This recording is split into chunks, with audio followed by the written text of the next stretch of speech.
Real Screen quickly, right I there. know Courtney's already crossed it out of the outline, but I'm going to say it anyway. Don Van Natta Jr., who did a lengthy, one of those 20,000 word stories that our colleagues in media say bravo and they don't read it, but bravo, long read. Did you read it? No, but bravo, long read. Anyway, he did that like 10 years ago, and spot the lie.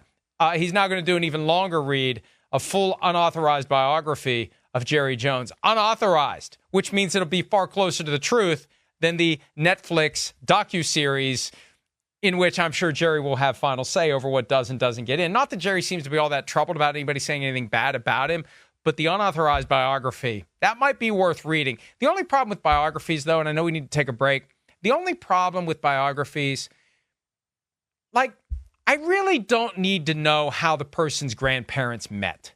I don't need a full chapter, right, on that. And it's amazing, and I understand the whole, it's got to be complete, and it's got to be definitive, and there are traces of let's just get to the person's story. I don't need to know about the grandparents. I can never get going.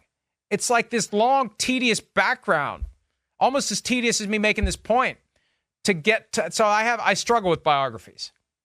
Do you? I see that. I mean, like, biographies. I've tried to start reading American Prometheus, but I love memoirs. I like to get into the mindset of what people are and how they got to be who they are. Oh, and you know what? Like Bruce Springsteen, I read that, and it's really long, and he wrote it, and it's awesome.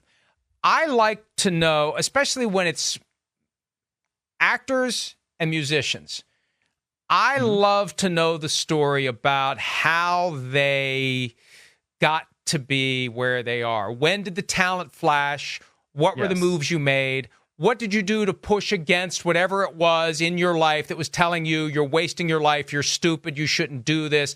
How did you manifest your creativity within the confines of an otherwise normal world? Like all that stuff, I love that. I love hearing that story because there's always an awakening at some point where they first realize, you know what, there may be something here that I can work with. Hi, it's Mike Florio. Thanks for watching PFT on YouTube. Hit subscribe for the latest news and analysis from Pro Football Talk.